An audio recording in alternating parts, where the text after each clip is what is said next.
Bismillahirrahmanirrahim. Elhamdülillahi Rabbil alemin. Vessalatu vesselamu ala eşrefil enbiyai vel mursalin. Nebina Muhammedin ve ala alihi ve sahbihi ecma'in. Amma ba'd. Dərsə başlamamışdan əvvəl İmam Şafii rahimehullahın bir nəsihətini sizə xatırlatmaq istəyirəm. Deyir ki, İmam Şafii rahimehullah, axsasanız da, sınığınız da olsa, bu halınızla da Allaha doğru yönəlin. Nə deyir qardaşlar? Deyir, axsaq da olsanız, axsasanız da, yəni hər hansı bir yeriniz sınmış da olsa, bu halınızla da Allaha doğru yönəlin. Sağalmağı gözləməyin. Çünki sağalmanı gözləmək tənbəllikdir. Bütün bu hallarımızla bəhanələrin və dünya mənfəətlərinin ardına sığınmadan bizləri özünə yönəldən Allah Azze və Cəlləyə sonsuz həmd sənalar olsun. Bugünkü dərsimizdə inşallah Allah Azze və Cəllənin bəzi sifətləri barədə İmam Lələkayinin yazdıqlarını zikr eləyəcəyik. Hansıdır bu sifətlər? Bunlar Allah Azze və Cəllənin elm sifəti, eşitmə, görmə, qüdrət sifətləri, həmçinin üz, göz və əllər barədə Allahın izni ilə Allah Azze və Cəllənin sifətləri barədə olacaq. Və bütün bu saydıqlarım uca Allahın sifətlərindəndir. İmam Lələkay başlıq açaraq yazır ki, Allahın elm sifətinin olduğu, elminin məxluq olmadığının Allahın kitabı və Rasulullahın hədislərindən dəlilləri. Və bu mövzuda Quran-ı Kərimdən bəzi ayətləri qeyd edir. A'raf surəsində Allah Subhanahu və Teala buyurur ki, فَلَنَقُصَّنَّ عَلَيْهِمْ بِعِلْمِ Onlara deyir, öz elmimizlə mütləq bildirəcəyik. Məxluqata etdikləri əməlləri mütləq bildirəcəyik deyir və xüsusi olaraq da vurğulayır ki, öz elmimizlə. Və yenə Ayət-el Kursi olaraq bildiyimiz Bəqara surəsinin 255-ci ayətində buyurur ki, onlar Allahın elmindən, onun istədiyindən başqa heç bir şey qavraya bilməzlər. Və həmçinin yenə Hud surəsində buyurur ki, فَعْلَمُوا أَنَّمَا أُنْزِلَ بِعِلْمِ اللّٰهِ Bilin ki, o, yəni Quran, ancaq Allahın elmi ilə nazil olmuşdur. Said bin Cübeyrin Abdullah ibn Abbasdan rəvayət etdiyinə görə Rasulullah sallallahu aleyhi və səlləm belə buyurdu. Bir kəs xəstə olan birinin başının üstündə 7 dəfə böyük ərşin Rabbi, əzəmət sahibi Allahdan sənə şifa verməsini diləyirəm deyərsə, əgər Allahın elmində o kəsin o xəstəlikdən ölməyəcəyi yazılıbsa, Allah ona şifa verər. Yəni, qulların öləcəyi və yaxud da sağalacağı əzəldən təqdir olunmuş bir qədərlə Allah Azze və Cəllənin elmində var. Bu ayətlər və hədislər Allah Azze və Cəllənin elm sifətinin olduğunun dəlillərindəndir. Və bu xüsusda sözlər həmçinin səhabələrdən də varid olmuşdur. Və yenə İmam Şafii, İshaq ibn Rahuya, İmam Əhməd, Abdüləziz bin Yahya Əl-Kinani, Əhməd ibn Sinan Əl-Vasiti, yəni və digər bir çox alimlər bu etiqad üzərində olan, buna dəvət edən və bu əqidəni müdafiə edən alimlərdən olublar. Rabi bin Süleyman deyir ki, Həfs əl-Fərd İmam Şafinin yanında Allahın elminin məxluq olduğunu dedi. Və Şafi ona dedi ki, əzim olan Allaha qarşı kafir oldun. Yəni, hansı səbəblə Allah Azze və Cəllənin elminin məxluq olduğunu dediyindən dolayı. Abdullah ibn Əhməd rəvayət eləyir ki, atamdan, yəni İmam Əhməddən eşitdim. Əli bin Əl-Cəhm ondan bunu soruşdu. İmam Əhməddən soruşulur, yəni. Deyir ki, qədəri inkar edən kafir olarmı? Dedi ki, Allahın elmini inkar edən, Allah əvvəldən bilmirdi, elmi yaratdı və onunla bildi deyib Allahın elmini inkar edən kəs kafirdir. Yəni, qədəriyyə firqəsinin kökündə bu fikir dayanır. Yəni, Allah əvvəlcədən bilmirdi, elmi sonradan yaradı və sonra bilir. Və bu baxımdan İmam Əhməd rahimehullah da deyir ki, bu cür kəslər kafirdir. Yəni qardaşlarım, bütün bunlar Əhl-i Sünnətin qatında açıq olan, aydın olan məsələlərdəndir. Həmçinin Allah Azze və Cəllənin sifətlərindəndir onun eşidən və görən olması. Və yenə qüdrət sifəti də həmçinin Allah Azze və Cəllənin sifətlərindəndir. Allah-u Teala buyurur ki, Vallahu semi'un alim. Yəni Allah eşidəndir, biləndir. Məryəm surəsində buyurur ki, nə üçün eşitməyənə, görməyənə və sənə heç bir faydası toxunmayana ibadət edirsən? Yəni ki, qardaşlar, bütlər bildiyiniz kimi naqisdirlər, hər tərəfli naqisdirlər. Və bu naqisliklərindən biri də onların eşitməməsi və görməməsidir. Bizim Rəbbimiz isə hər cür naqislikdən münezzəh olan Allahdır, eşidəndir, görəndir və danışandır. Taha surəsində Allah Azze və Cəllə Musa əleyhissalama və onun qardaşı Haruna xitabən deyir ki, Lə təxafə innəni mə'kumə əsmə'u və ərah. Qorxmayın, şübhəsiz ki, mən sizinləyəm, eşidirəm və görürəm. Yəni Allah Azze və Cəllə özü üçün eşitmə sifətini də, görmə sifətini də apaçıq bir şəkildə, yəni təvil edilməyəcək şəkildə ispat edir. Mücadilə surəsində də Allah Subhanahu wa Ta'ala'nın eşitmə sifətinin təzahürlərini görürük. Necə ki, bir qadın Allah Resulü sallallahu aleyhi və səlləmin yanına gələrək öz ərindən Peyğəmbər sallallahu aleyhi və səlləmə şikayət etmişdi. Belə ki, eyni evdə olan Ayşə anamız belə qadının nə dediyini eşitə bilməmişdi. Lakin Allah Azze və Cəllə 7 qat səmanın üstündən qadının dediklərini eşitdi və onun haqqında ayətlər indirdi. Buyurur ki, Allah əri haqqında səninlə cədəl edən qadının söylədiklərini eşitdi. Və yenə Ömər ibn Xattab, Allah ondan razı olsun, ondan rəvayət edilir, deyir ki, bu qadın, hansı ki Mücadilə surəsində haqqında ayət indirilən o qadın, xilafəti devrində gəlib Ömər radiyallahu ilə danışırdı. Ona dedilər ki, qadın, möminlərin əmrini çox məşğul etdin. Ömər radiyallahu dedi ki, burax, bilmirsənmi ki, o Allahın danışdıqlarını eşitdiyi, danışdıqlarını dinlədiyi qadındır. Yəni, həmin qadını hər dəfə o məsələ ilə, o ayətlə xatırlayırdılar.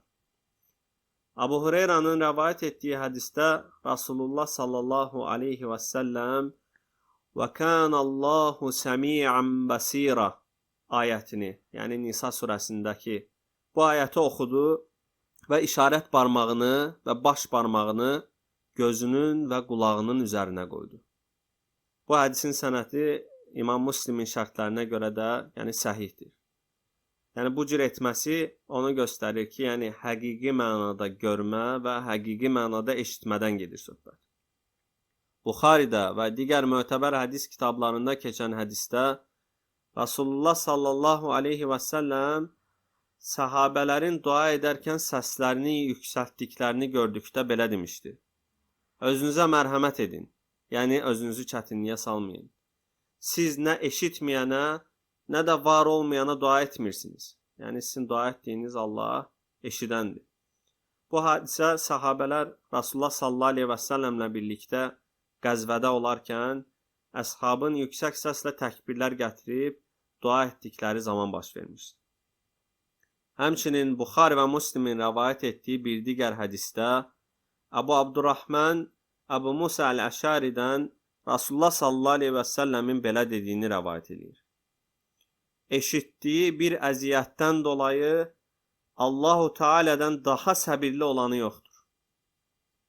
Eşitdiyi bir əziyyətdən dolayı Allah-u Teala'dan daha səbirli olanı yoxdur. Yəni Allahın səbirli olması dedikdə bizim kimi naqislik mənasında yox, sadəcə dərhal cəzalandırmayıb möhlət verməsi baxımından. Deyir ki, insanoğlu ona şirk qoşar, ona övlad isnad edər, o isə deyir onlara afiyət ihsan edər, üzərlərindəki bəlaları dəf edər və rızıqlandırar. Üz, göz və əllər də yenə Allah Azze ve Celle'nin sıfatlarındandır. Allah Teala buyurur ki, yalnız celal ve ikram sahibi olan Rabbinin üzü ebedidir. Ve Qasas surəsində isə buyurur ki, onun üzündən başqa hər şey məhv olacaq. Yəni Allah Azze ve Celle'nin vəçhindən başqa, Allah Azze ve Celle'nin üzündən başqa hər bir şey məhv olacaq. Əl sifəti barədə isə buyurur ki, yəni iblisə xitabən deyir ki, iki əlimlə yaratdığıma səcdə etməyə mane olan nədir? Burada qardaşlar gördüyünüz kimi burada qüdrət qəsd olunur, burada elm qəsd olunur şəkildə təvilə heç bir şəkildə yer yoxdur. Deyir ki, iki əlimlə yaratdığıma səcdə etməyə mane olan nədir? Yəni Allah Azze ve Celle'nin iki əlinin olması apaçıqdır. Və Maidə surəsində buyurur ki, əksinə Allahın hər iki əli açıqdır. İstədiyi kimi infaq edər. Və burada İmam Lələkai Mücahid Rahimahullah'dan bir nəql gətirir. Deyir ki, Mücahid anlattı, dedi ki, Abdullah İbni Ömər, sahabə, Allah ondan razı olsun, dedi ki, Allah dörd şeyi əli ilə yaratmışdır. Necə ki, ayətdə eşitdik ki, iblisə xitabən ki, deyir ki, iki əlimlə yaratdığıma, yəni Adəmə, ümumən deyir ki, Allahın əli ilə yaratdığı şeylər dörd dənədir. Onlardan biri ərşdir, Allah Azze ve Celle'nin ərşi və ikincisi Adəm əleyhissalamdır və həmçinin qələm, Allah Azze ve Celle'nin ilk yaratdığı məxluq və bir də deyir Ədin cənnəti. Yəni Ədin cənnəti, qələm, Adəm və ərş Allah Azze ve Celle'nin öz əlləri ilə yaratdıqlarındandır. Digər məxluqat isə deyir, onun ol əmri ilə yaradılmışdır. Yəni Allah Azze ve Celle bir şeyi etmək istədikdə ona deyir, yalnız ol deyər, o da olar. Yəni digər şeyləri kəlamı ilə yaratmışdır. Ol deməsi ilə, ol əmri ilə yaratmışdır. Əli ilə yaratdığı şeylər isə bu saydığımız dörd şeydir. Gözlərlə bağlı dəlil olan ayətlərə gəldikdə isə Uca Rəbbimiz buyurur ki, o gəmi gözlərimizin önündə üzüb gedirdi. Və yenə Hud surəsində Nuh əleyhissalamın gəmi düzəltməsi barəsində deyir ki, gözlərimizin önündə vəhyimiz üzərə gəmi düzəlt. Şübhə əhli hər dövrdə ayətləri yozmağa çalışıb və burada əldən, üzdən, gözdən qəsd edilənin başqa mənalar olduğunu söyləyiblər. İmam Lələkai də ayətləri və hədisləri yazdıqdan sonra bunların sələfin qatında da necə başa düşüldüyünü göstərməkdən ötürü onlardan da müəyyən nəqilləri zikr etmişdir. Tavusdan rəvayət edildiyinə görə Abu Hureyranın belə dediyini eşitmişdir. Rasulullah sallallahu aleyhi və səlləm belə buyurmuşdur. Adəm ilə Musa münazara etdilər. Yəni Adəm peyğəmbərlə Musa peyğəmbər. Musa Adəmə dedi ki, sən bizim atamızsan. Bizi zayi edib cənnətdən çıxartdın. Yəni Adəm əleyhissalamın xətası səbəbi ilə ilk insanların cənnətdən qovulmasından dolayı Adəm əleyhissalamı qınayır Musa əleyhissalam. Adəm də ona belə dedi. Sən Musasan. Allah kəlamı ilə səni seçdi. Tövratı əli ilə sənin üçün yazdı. Yəni gördüyünüz kimi əl məsələsi burada da apaçıqdır ki, deyir ki, Allah öz əli ilə Tövratı yazdı. Və deyir, Allahın mən yaradılmamışdan 40 il əvvəl qədərimdə yazdığı bir hadisədən dolayı mı məni qınayırsan? Rasulullah sallallahu aleyhi və səlləm deyir ki, burada Adəm Musanı məğlub etdi. Müslimdə keçən hədisdə Rasulullah sallallahu aleyhi və səlləmə isnad edərək Abdullah İbni Ömər belə demişdir. Rasulullah sallallahu aleyhi və səlləm buyurdu ki, adil olanlar Allah qatında qiyamət günündə nurdan minbərlərin üzərində Rahmənin sağ tərəfində olarlar. Onun hər iki əli də sağdır. Buxarinin və Müslimin Abu Hureyra yolu ilə Rasulullah sallallahu aleyhi və səlləmdən rəvayət etdiyi hədisdə Allah Rasulü sallallahu aleyhi və səlləm buyurdu ki, Allahın sağ əli doludur. Heç bir şey onu əks etməz. Gecə gündüz fasilə vermədən axar. Yəni, insanlara nemətlərini, rızıqlarını verər. Nəfi deyir ki, Abdullah ibn Ömər Rasulullah sallallahu aleyhi və səlləmin belə buyurduğunu danışdı. Allahu Teala qiyamət günündə yer üzünü ovcuna alar. Göyləri də sağı ilə qatlayar və belə nida eləyər. Məlik mənəm. Yenə Abdullah ibn Amr'dan Rasulullah sallallahu aleyhi və səlləmin belə buyurduğu rəvayət edilir. Adəm oğullarının qəlbləri Rəhmənin iki barmağının arasındadır. Tək bir qəlb kimi. İstədiyi kimi də çevirər. Və sonra Rasulullah sallallahu aleyhi və səlləm belə buyurdu. Ey qəlbləri çevirən Allahım, qəlblərimizi sənə itaətə doğru çevir. Demək ki, dəyərli müsəlmanlar, iman edirik ki, Allahın iki əli var və həmçinin barmaqları var. Keyfiyyətini ağlımız idrak etməz və o barədə fikir yürütmək də olmaz. Yəni, naslarda gəldiyi şəkildə təsdiq edirik və bu şəkildə də iman edirik.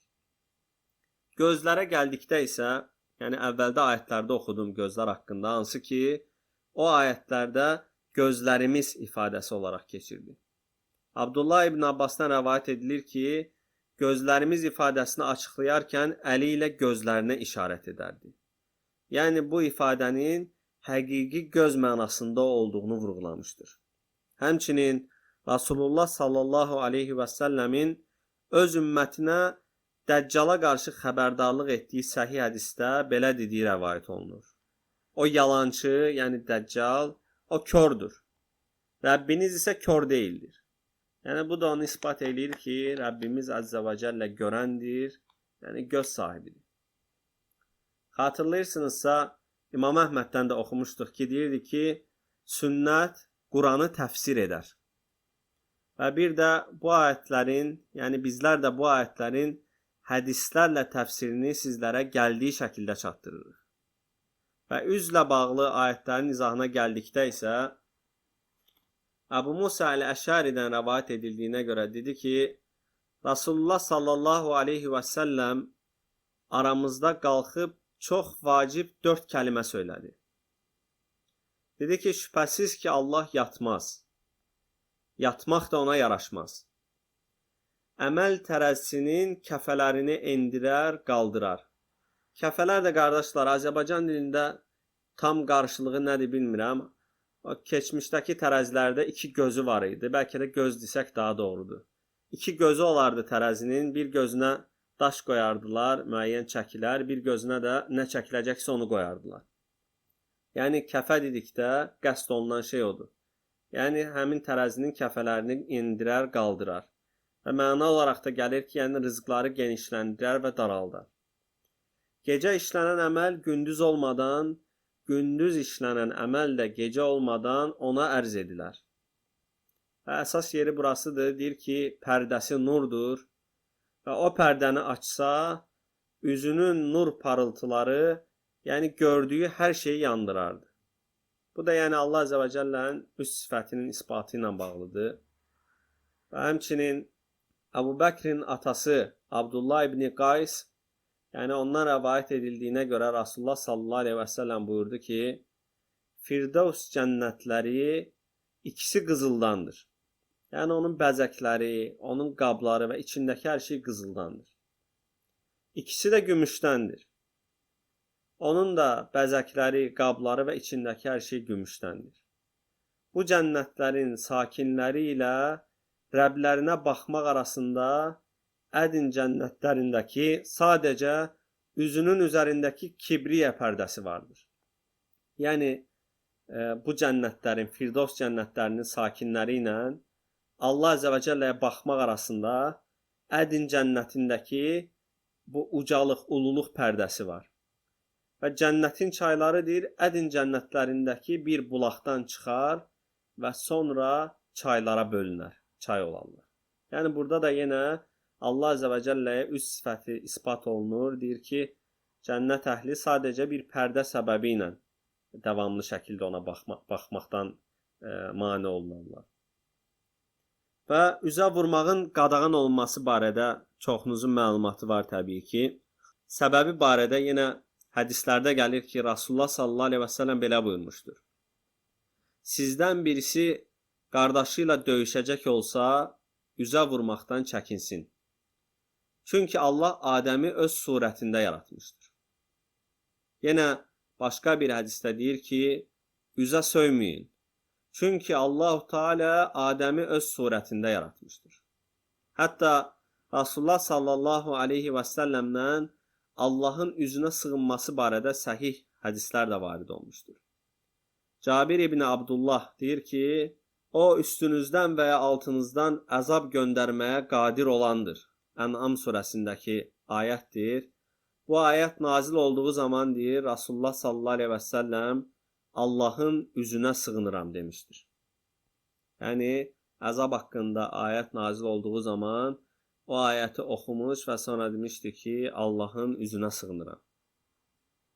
Həmçinin Allahın üzü hörmətinə bir şey istənildiyi zaman onu verməyi də buyurmuşdur. İbn Abbasdan gələn hədisdə Rasulullah sallallahu aleyhi və səlləm buyurur ki, Allahın adına sizə sığınanı qoruyun. Yəni bir kəs Allah adına sığınacaq istəyərsə, sığınarsa onu qoruyun. Allahın üzü hörmətinə bir şey istəyənə də verin. Həmçinin kitab və sünnət Allah Əzzə və Cəllə üçün ayağı da isbat edir. Qatədənin Ənəsdən rəvayət etdiyi hədisdə Nəbi sallallahu aleyhi və səlləm belə buyurmuşdur. Cəhənnəmliklər cəhənnəmə atılmağa davam eləyərlər. Yəni, davamlı şəkildə cəhənnəm əhli atılar.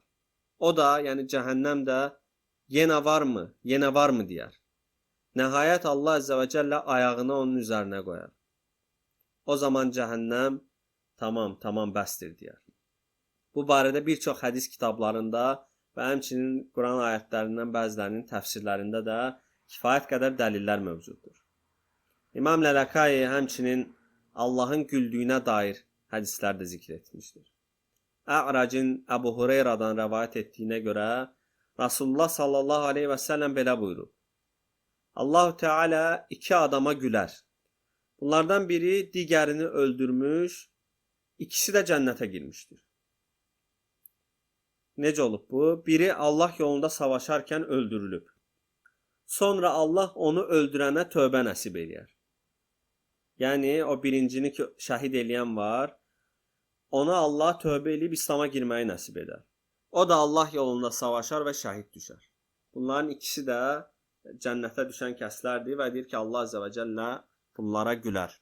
Həmçinin Əbu Razindən rəvayət edilən hədisin sonluğunda keçir ki, deyir ki, dedim ki, ey Allahın Rasulü, Allah gülərmi?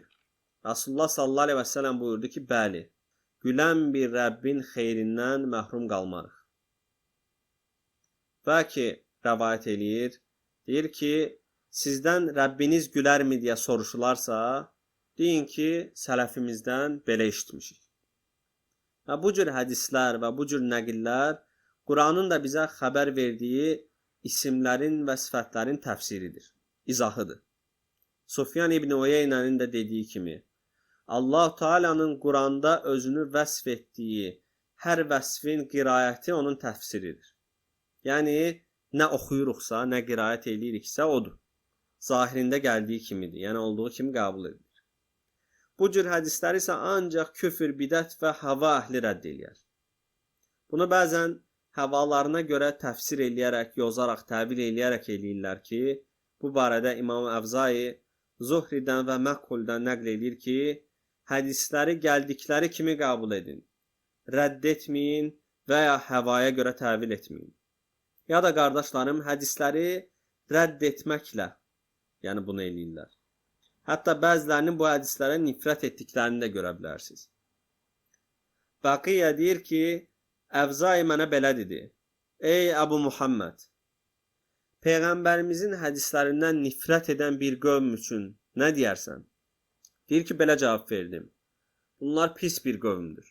Dedi ki, elə bir bidət sahibi yoxdur ki, ona bidətinə müxalif bir hədis danışıldığında o hədisdən nifrət etməsin. Yəni, mütləq deyir, o hədisdən nifrət eləyər. İstər təvillə olsun, istərsə də birbaşa inkar yolu ilə baş versin bu şey, həmin kəs həlak olmuşdur. İmam Əhmədin də dediyi kimi, Rasulullahın hədisini rədd edən həlak olacağı uçurumun ucundadır. Necə də olmasın, dəyərli qardaşlarım. Quranın özünə vəhy olunduğu kəs Rasulullah sallallahu aleyhi və səlləm deyilmi? Onu izah eləmək, onu təbliğ eləmək üçün Allah Əzzə və Cəllə Rasulullah sallallahu aleyhi və səlləmi vəzifələndirməmişdimi? Elə isə kim hansı haqla onun sözünü rədd eləyə bilər? Məhlət bin Hüseyn deyir ki, Əvzai mənə belə dedi: Ey Əbu Muhammed, sənə Rasulullahdan sallallahu aleyhi və səlləmdən bir hədis gələrsə, əsla onun xaricində bir şey axtarma. Yəni o hədisdən başqa bir şey axtarma. Çünki Muhammed sallallahu aleyhi və səlləm Rəbbindən gələnləri təbliğ edərdi. Və biz də indiyə qədər oxuduğumuz bu nəqillərə, bu naslara, bu alim sözlərinə uyaraq, yəni Rasulullah sallallahu aleyhi və səlləmdən gələnlərə tabi oluruq Allahın izni ilə. Həmçinin səhabələrdən, həmçinin tabinlərdən, ətbəu tabinlərdən, onların yolunu izləyən alimlərdən səhih yollarla gələn hər bir nəqil, hər bir söz başımızın üzərindədir. Onları təqlid eləyərik, gücümüzün yetdiyincə də, yəni onlarla əməl etməyə çalışarıq. Və Allahdan da diləyirəm ki, Rəbbim Əzzə və Cəllə bizləri son nəfəsimizə qədər onların o haqq üzrə olan yollarına tabi olan qullarından etsin, bizləri mömin olaraq yaşatsın, canımızı da o iman üzərində alsın. Yəni bunun xaricində hər hansı bir şəkildə ölən kəs vallahi ki həlak olmuşdur və Allah qatında da onun halı heç yaxşı deyil. Və Allahdan qorxaq, onlara tabi olmağa cəhd eləyək. Sələflərin də dediyi kimi, əgər onlar kimi, yəni ayaqqabın bağını bağlamağı və digər şeyləri eləyə bilirsənsə, başını onlar kimi qaşıya bilirsənsə, onlar kimi qaşı. Yəni hər addımında onlara tabi ol. Və mən də həm özümə, həm siz qardaşlarıma atdığımız hər addımda bu salih sələfə, Rasulullaha, onun səhabələrinə, tabinlərə, ətbəu tabinlərə və o zəncirə tabi olaraq davam edən alimlərə tabi olmağı nəsihət edirəm. Allah Əzzə və Cəllədən diləyirəm ki, oxuduqlarımızı, öyrəndiklərimizi və öyrətdiklərimizi hər birimiz üçün faydalı etsin, bizləri eşidən və faydalanan, əməl edən qullarından etsin. Bunun üçün bizə əcr yazsın, ixlaslı etsin, riyakarlıq edərək əməlləri puç olan qullarından bizləri etməsin. Allahümmə əmin. Subhanəkallahumma və bihamdik. Nəşhədu ən la ilahə illə ənt. Nəstəğfiruka və tubu ileyk. Esselamu aleykum və rəhmətullahi və bərəkət.